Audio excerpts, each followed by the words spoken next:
আসসালামু আলাইকুম। এডেন বাংলা সংবাদে সবাইকে স্বাগত জানাচ্ছি। আমি শারমিন সালাম। ফাঁসির দণ্ডপ্রাপ্ত আসামি শেখ হাসিনা দেশে ফিরলে তার বিরুদ্ধে আইন অনুযায়ী ব্যবস্থা নেওয়া হবে বলে জানিয়েছেন আইনমন্ত্রী মোহাম্মদ আসাদুজ্জামান। সকালে সচিবালয়ে জাতীয় আইনগত সহায়তা কার্যক্রম নিয়ে ব্র্যাক ও ব্লাস্টের সঙ্গে সমঝোতা স্মারক স্বাক্ষর অনুষ্ঠানের পর সাংবাদিকদের প্রশ্নের জবাবে তিনি কথা বলেন। শেখ হাসিনার প্রত্যাবর্তন প্রসঙ্গে আইনমন্ত্রী বলেন, বিষয়টি নিয়ে স্বরাষ্ট্র মন্ত্রণালয় কাজ করছে। শেখ হাসিনা দেশে ফিরতে চাইলে কি হবে, এই প্রশ্নের জবাবে মন্ত্রী বলেন, তিনি বাংলাদেশের নাগরিক হলে দেশের আইনের প্রতি শ্রদ্ধা জানিয়ে আত্মসমর্পণের অধিকার রয়েছে। তিনি এলে আইন তার নিজস্ব গতিতেই চলবে। আইনের ব্যত্যয় করে সরকার কোনো পদক্ষেপ নেবে না। রাষ্ট্রপতি নির্বাচন প্রসঙ্গে মন্ত্রী বলেন, সংবিধান অনুযায়ী রাষ্ট্রপতির পদ শূন্য হওয়ার ৯০ দিনের মধ্যে নতুন রাষ্ট্রপতি নির্বাচন করতে হবে।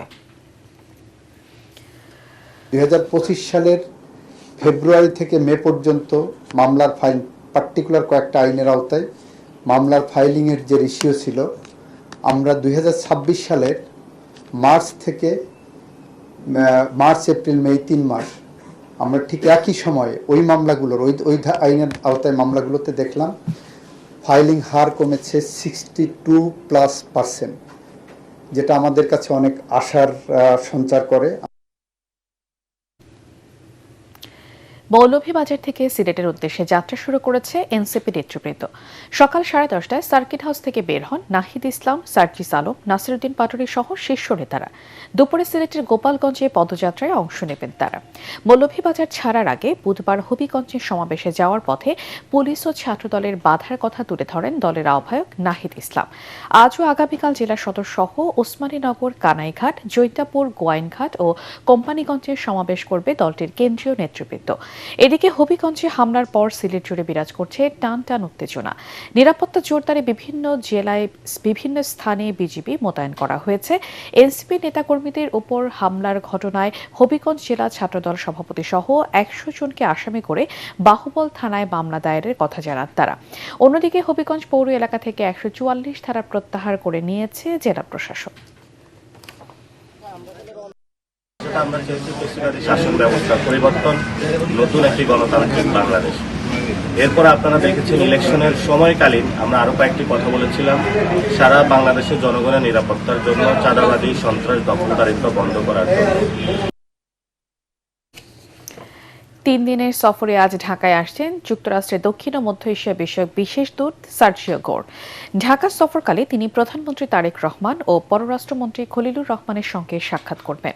এছাড়া বিভিন্ন রাজনৈতিক দলের নেতা, পেশাজীবী ও নাগরিক সমাজের প্রতিনিধিদের সঙ্গেও মতবিনিময় করবেন তিনি। একই সাথে কক্সবাজারের রোহিঙ্গা শরণার্থী শিবির পরিদর্শন করবেন সার্জিও গোর। সংশ্লিষ্টরা বলছেন, সার্জিও গোরের সফরের মূল লক্ষ্য হতে পারে বাংলাদেশের সরকারের পররাষ্ট্রনীতির অগ্রাধিকার এবং ঢাকা ওয়াশিংটনের সম্পর্ক নিয়ে আলোচনা করা। বিশেষ করে সাম্প্রতিক আঞ্চলিক কূটনৈতিক তৎপরতার প্রেক্ষাপটে বাংলাদেশের পররাষ্ট্রনীতি সম্পর্কে বুঝতে এবং জানতে চাইতে পারে ওয়াশিংটন। হজ ব্যবস্থাপনায় অনিয়ম ও দুর্নীতি সরকার বরদাস্ত করবে না বলে হুঁশিয়ারি দিয়েছেন বেসামরিক বিমান পরিবহন ও পর্যটন প্রতিমন্ত্রী এম রশিদুজ্জামান বিল্লাত। তিনি বলেন, হজ ব্যবস্থাপনা আরও উন্নত করতে সরকারের পক্ষ থেকে সব ধরনের সহযোগিতা অব্যাহত থাকবে। তিনি বলেন, হজ ব্যবস্থাপনা আরও উন্নত করতে সরকারের পক্ষ থেকে সব ধরনের সহযোগিতা অব্যাহত থাকবে। রাজধানীর চীনমৈত্রী সম্মেলন কেন্দ্রে জাতীয় পর্যায়ের হজ ও ওমরা মেলার উদ্বোধনী অনুষ্ঠানে এসব কথা বলেন প্রতিমন্ত্রী। তিনি বলেন, সরকার, হজ এজেন্সি ও সংশ্লিষ্ট সবার সম্মিলিত প্রচেষ্টা ছাড়া শতভাগ ত্রুটিমুক্ত হজ ব্যবস্থাপনা নিশ্চিত করা সম্ভব নয়। ২০২৬ সালে সফলভাবে সম্পন্ন হলেও ২০২৭ সালে আরও উন্নত ও সেবামুখী হজ আয়োজনের লক্ষ্য নিয়ে কাজ করছে সরকার। তিনি আরও জানান, প্রধানমন্ত্রী নিজেই হাজিদের সার্বিক বিষয়ে নিয়মিত তদারকি করেন।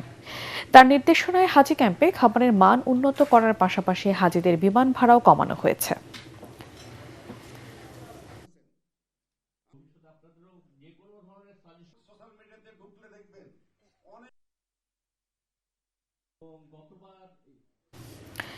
চট্টগ্রামের শীর্ষ সন্ত্রাসী ডেভিড ইমনকে 10 দিনের রিমান্ড আবেদন করে তাকে আদালতে পাঠানো হয়েছে। সকালে তাকে আদালতে পাঠায় পুলিশ। এর আগে যশোর থেকে 3 সহযোগী সহ গ্রেপ্তার করে পুলিশ। আটকের সময় তাদের কাছ থেকে একটি বিদেশি পিস্তল, 2টি এলজি এবং কয়েকটি দেশীয় অস্ত্র উদ্ধার করা হয়েছে। জেলা পুলিশ সুপার কার্যালয়ে সংবাদ সম্মেলনে পুলিশ সুপার মাসুদ আলম জানান, ভারত সীমান্তে ডেভিড ইমনকে রিসিভ করতে একটি গ্রুপ অপেক্ষা করছিল। এর আগে অভিযান চালিয়ে ইমন ও তার সহযোগীদের গ্রেপ্তার করা হয়। তিনি বলেন, দীর্ঘদিন ধরে প্রচলিত অপরাধী নেটওয়ার্কের বাইরে থেকে নিজের কার্যক্রম পরিচালনা করছিল ইমন।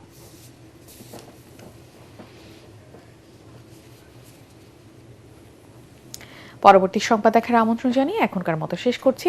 এটিএন বাংলার সংবাদ ইউটিউবে দেখতে ব্রাউজ করুন youtube/ATN Bangla News।